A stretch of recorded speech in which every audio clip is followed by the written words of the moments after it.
Et cette parole est appelée à...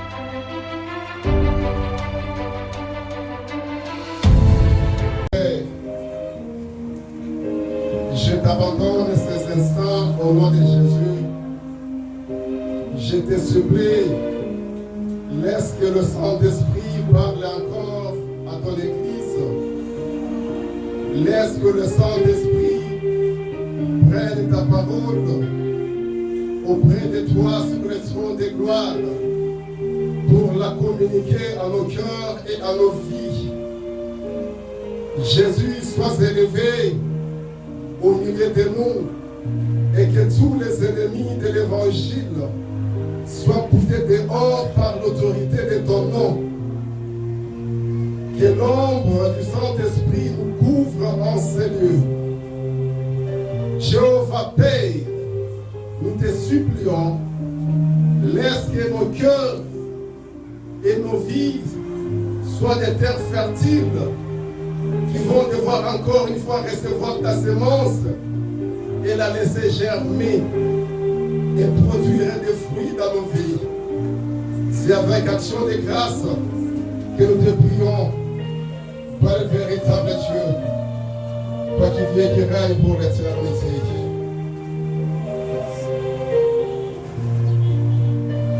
Nous sommes dans 1 Timothée, merci bien aimé, on va s'asseoir. Nous sommes dans 1 Timothée, chapitre 1, du 18e au 19e verset. J'ai lu au nom de Jésus. Les commandements que je t'adresse, Timothée, mon enfant, selon les promesses faites précédemment à ton sujet, c'est que d'après elles, tu combattes le bon combat, en gardant la foi et une bonne conscience.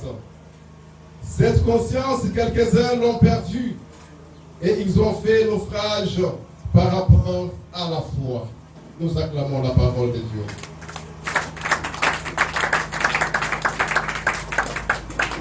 Alléluia. Alléluia. Alléluia. Je salue l'Église au nom de Jésus. Je te salue mon frère et ma soeur au nom de Jésus. Et encore une fois, je te souhaite la bienvenue dans la maison de notre Père. Amen. Alléluia. C'est depuis mercredi qui est au Zolobela sur un grand thème que nous avions intitulé La foi qui triomphe du monde. La foi qui triomphe du monde. Et nous avions dit beaucoup de choses sur lesquelles nous n'allons pas revenir parce que nous devons avancer. Amen. Ce matin, pour le bien-aimé qui écrive, le sous-thème Yatongo Aleno, nous intitulons cela comme suit: les combats, virgule, un commandement divin. Les combats, un commandement divin. C'est-à-dire, bitumba. Je ne sais pas comment on dit commandement en lingala. Bien Pascal, c'est quoi commandement?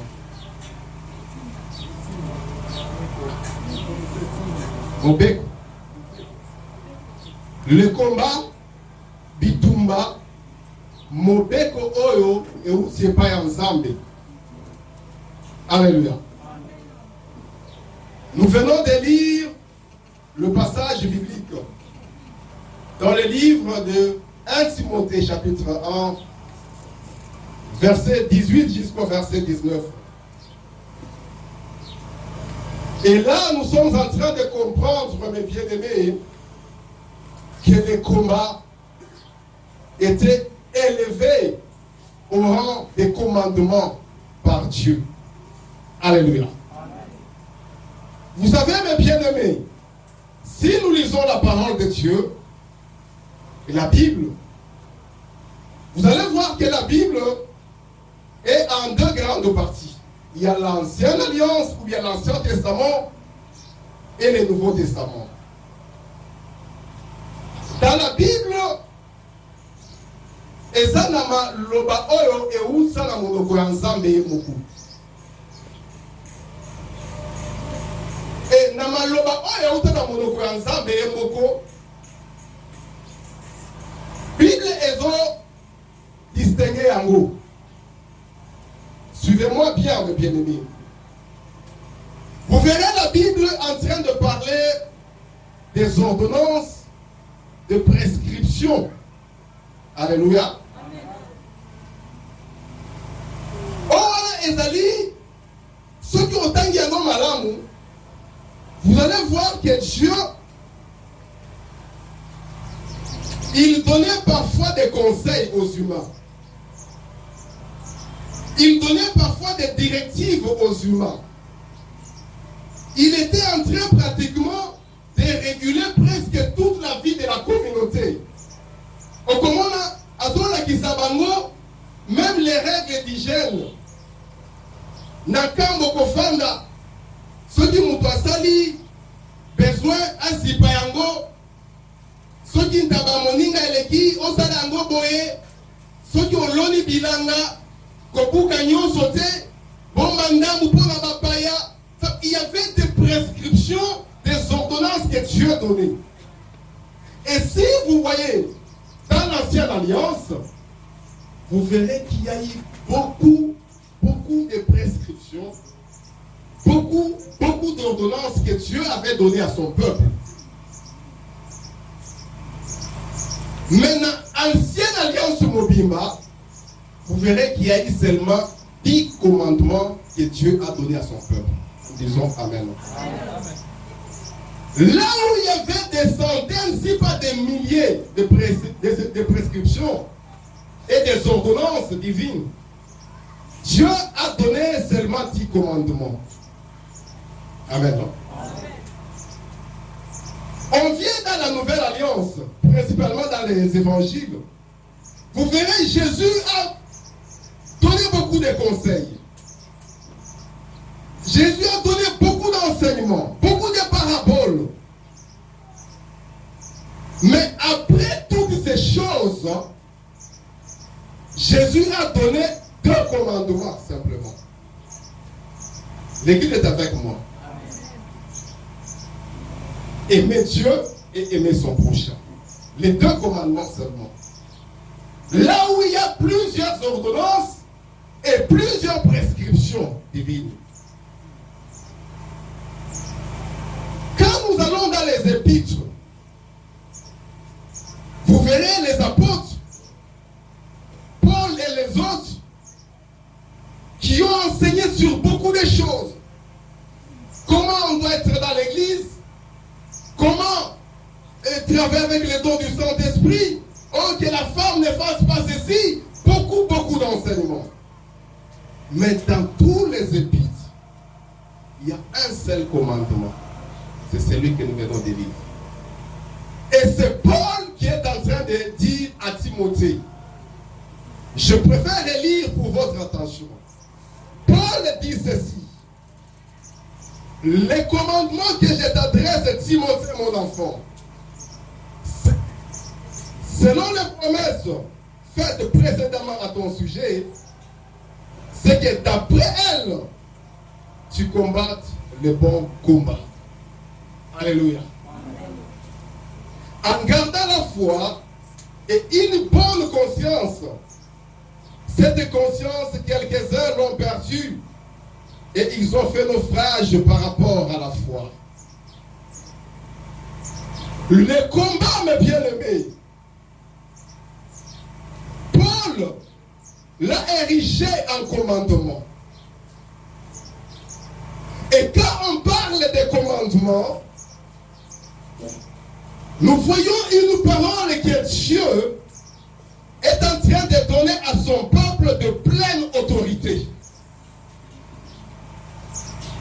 Et cette parole est appelée à ne pas souffrir de failles dans son application. Dans le commandement qui était dans l'ancienne alliance, moi je parie que quelqu'un qui pouvait cultiver son champ, il pouvait, au moment de la récolte, ramasser même toute la semence. Mais Dieu avait conseillé en disant, ce qui va tomber ne ramasse pas, laisse aux pauvres. Vous voyez? Mais cette ordonnance, cette prescription, n'avait pas la même valeur avec les commandements que Dieu avait donnés en disant par exemple, tu n'auras pas un autre Dieu devant ma face. Quelqu'un qui pouvait casser ces commandements, il était directement en déphasage avec Dieu. Il était directement éloigné de Dieu.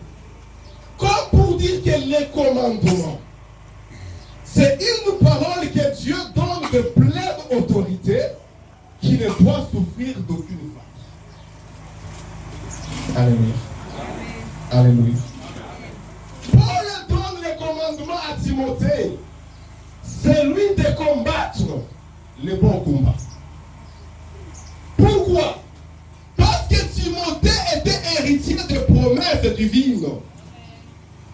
Il lui dit bien, par rapport aux prophéties qui ont été faites sur toi, par rapport à ces prophéties-là, je te dis, je te donne un commandement.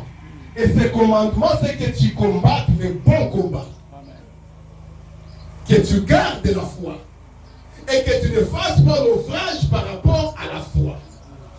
Alléluia. Amen.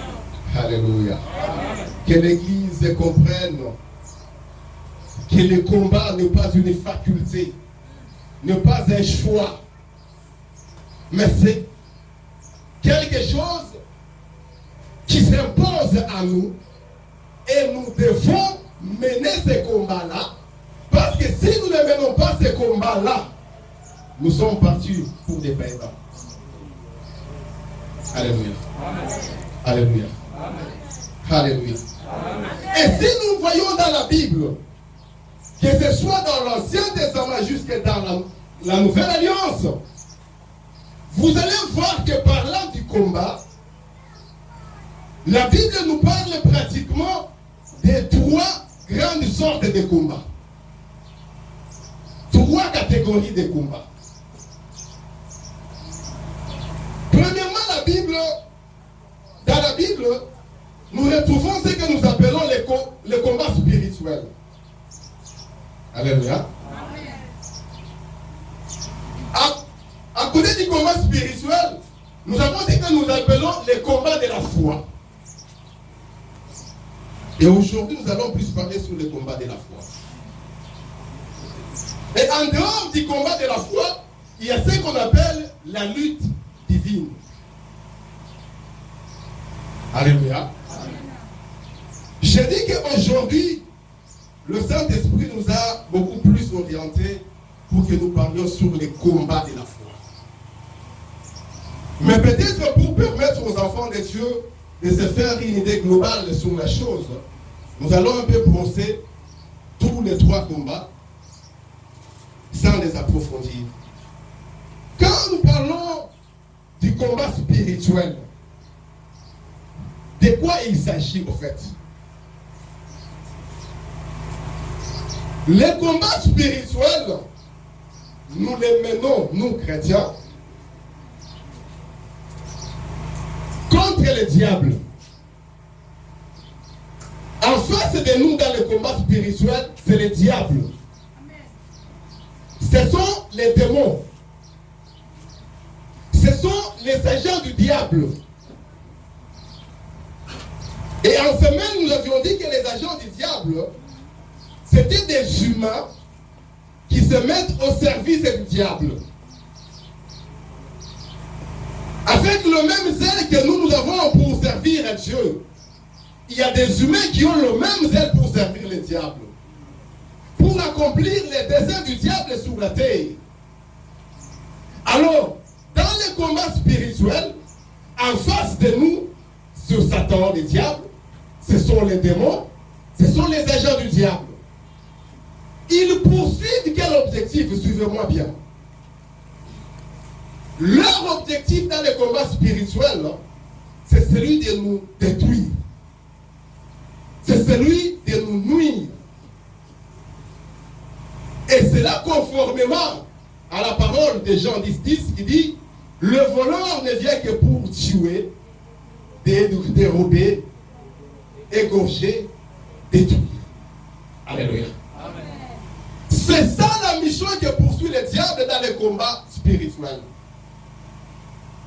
Et dans les combats spirituels, lorsque quelqu'un est battu sur ces fronts-là, il peut rester chrétien, venant à l'église, chantant, servant Dieu, mais dans l'entretemps, sa vie est détruite par le diable. Vous me comprenez? C'est-à-dire, dans les combats spirituels, l'objectif premier, ce n'est pas de pousser les chrétiens à abandonner la foi, mais c'est faire souffrir les chrétiens. On dit comment on a moutado sambela. Mais pour moi, ceux qui sont dans la scie à longuer la bitumba molimo, pour moi, il y a un kobeba. Au monde où moutado sambela, mais pas malade, il m'a bizarre dans les autres naïe. Au sein où on moutado le baguette, malade, souvent dans moi, boye et zongaka. Et il y a bien que dans misale à molili. Mais il y a mon Christ. Mais il y a un sambela. Ce qui peut accoucher à Kende dans l'eau. Alléluia. Mais Satan, le diable, est en train de les détruire dans un domaine de sa vie. Vous pouvez voir une pauvreté sans issue. Quelqu'un qui prie, mais sa vie financière est étouffée par le diable. Est totalement détruite par le diable. Il ne sait pas s'en sortir. Et ça, il est... Donc, c'est-à-dire, par rapport à sa vie, il a déjà perdu la bataille sur le front du combat spirituel. Alléluia. Amen. Alléluia. Amen. Les combats spirituels, nous les faisons avec Satan, le diable, les démons et les agents des ténèbres. Maintenant, le combat de la foi, ce n'est pas comme le combat spirituel. Dans le combat de la foi, le chrétien a en face de lui trois ennemis ou bien trois adversaires. Premièrement, c'est sa propre chair. Deuxièmement, c'est le monde ou bien l'environnement dans lequel il vit. Et troisièmement, c'est le diable. Et l'objectif dans les combats de la foi, nos ennemis cherchent à nous tirer vers le bas, à nous empêcher à vivre la vie du salut pour que nos âmes soient sauvées. Donc, Satan, Nsotonayo, Namokili, Ezobundisayo pour que Molimo nayo ebikate. Vous me comprenez à peu près? Dans le combat spirituel, le diable vient comme un destructeur, conformément à Jean 10:10. Mais dans le combat de la foi, le diable vient comme un tentateur. Quelqu'un qui vient vous tenter pour vous amener à vous perdre par rapport à votre vie chrétienne. Azoya pour que abungisayo, pour que mon limo nayo e bunga, pour que apekisayo kota na lola, pour que apekisayo o abandonne makambo ya Nzambe. Et là, quelqu'un qui perd sur ces fronts-là, le diable peut le laisser même gagner tout le monde et perdre son âme. Alléluia. Amen. Alléluia. Amen. Dans les combats spirituels, Satan, le diable, veut détruire notre vie temporaire. Mais dans le combat de la foi, on veut nous empêcher à aller vivre dans le royaume de Dieu. Vous comprenez? Maintenant, la lutte divine,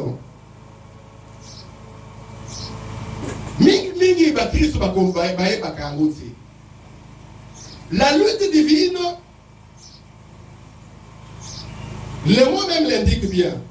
La lutte divine. Tous lutter dans Zambie. Celui qui est en face de nous, c'est Dieu. Et dans cette lutte divine, l'objectif pour nous, c'est de chercher à arracher nos bénédictions auprès de Dieu. C'est de chercher à arracher le faveur divine sur nous. C'est de chercher à réjouir les cœurs de Dieu pour que Dieu puisse nous bénir.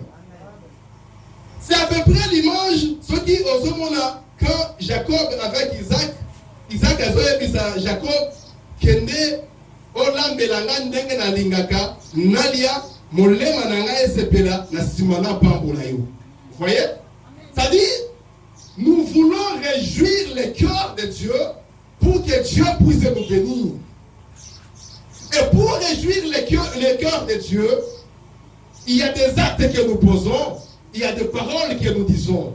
Et dans les paroles que nous disons, nous sommes en train pratiquement de nous exercer. Il y a beaucoup ensemble na maloba na ye. Maloba oh ye aloba pour la tina bomo inabiso. Lui dire que toi tu as dit ceci. Ça la yaku.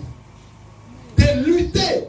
Je pense que quand si on dit combat, lutte, vous voyez un peu la nuance, hein?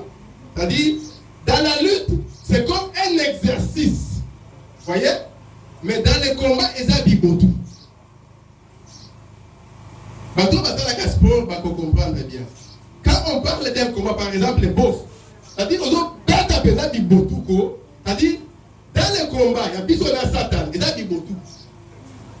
Mais dans la lutte entre nous et Dieu, et ça me dit, c'est-à-dire, exercice moko, hein, vous voyez à peu près, comme la lutte traditionnelle, là, on appelle ça Kabuku, hein, c'est-à-dire, bozo bunda, bozo ça la musique, on a beaucoup, allez, et on a beaucoup, ça s'appelle balongier. Vous voyez? Alors, dans la lutte divine, il y a ce respect-là. Et on n'est pas là avec quelqu'un qui est dans la Bible. Il faut toujours mettre dans Satan. Alléluia. Maintenant, mes bien-aimés, j'ai dit qu'aujourd'hui, nous allons beaucoup mettre l'accent sur le combat de la foi. Pourquoi? Parce que le combat de la foi, aujourd'hui, beaucoup de gens, quand on parle du combat, ils font directement allusion au combat spirituel. Ils font directement allusion aux démons. Ils font directement allusion aux liens, à la coutume et tout ça. C'est bien. Mais après toutes ces choses, si tu n'es pas attentif, attentionné, le combat de la foi peut être un piège pour toi. Tu peux tomber, tu peux faire ce que Paul a appelé naufrage par rapport à la foi, et même s'il t'arrivait de gagner tout le monde, au dernier jour, tu perds ton âme. Alléluia. Amen. Alléluia. Amen. Nous allons lire quelques passages bibliques. Je vais lire premièrement 1 Timothée, chapitre 6, verset 12. La Bible dit ceci: combat le bon combat de la foi. Saisis la vie éternelle à laquelle tu as été appelé et pour laquelle tu as fait une belle confession en présence d'un grand nombre de témoins. Paul exhorte Timothée à combattre le bon combat, le combat de la foi. Vous savez, mes bien-aimés, aujourd'hui, beaucoup de gens ne font pas attention. Et même les prédicateurs ne mettent pas beaucoup d'accent sur ces choses. Dans la vie chrétienne, le chrétien, l'objectif premier de la vie chrétienne, c'est aller au ciel. C'est sauver son âme. C'est vivre à l'au-delà. Pour l'éternité. Mais pour aller au ciel, il faut arriver à vaincre les trois ennemis que j'ai cités. À savoir la chair, le monde et le diable. Nous disons la foi qui triomphe du monde. Tu es appelé plutôt à vaincre ta propre chair. La chair que nous portons, mes bien-aimés, elle nous impose beaucoup de choses. Elle nous impose beaucoup de choses. Et beaucoup de chrétiens sont incapables de mortifier leur chair, de s'imposer une discipline, de dire non au désir de leur chair. Ils sont tous préoccupés par les bénédictions des dieux. C'est ainsi que nous voyons dans l'église aujourd'hui des chrétiens qui sont totalement charnels. Des chrétiens qui sont totalement charnels. La vie de l'esprit n'est pas une préoccupation pour eux. Paul est en train de dire ceci. Lui, en tant qu'apôtre, alors qu'il a beaucoup servi Dieu, mais il sentait en lui qu'il y avait des lois qui combattaient. La loi de l'esprit et la loi du péché. Ta propre chair. Tu peux te mettre à chasser tous les démons, mais tu restes seul et tu sens le désir de ta chair monter en toi. Il faut être capable de vaincre ces désirs. Les œuvres de la chair, la Bible nous le dit.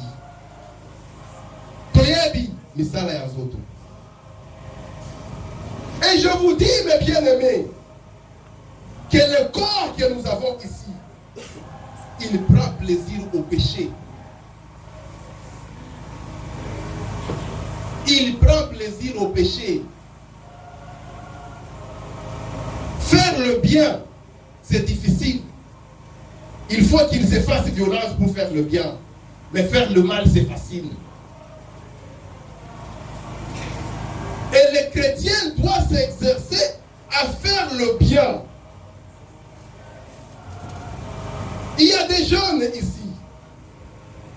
Nous savons, notre génération, vous savez que l'impudicité a atteint un degré inimaginable. Bana bazo banda kindumba na âge moko oko imaginer à côté.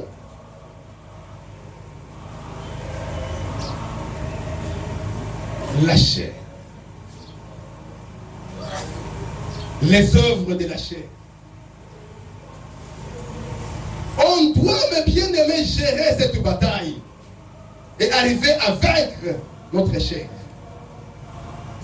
Le monde dans lequel nous vivons, ils ont présenté Bisso et Sengo, Moko éphémère.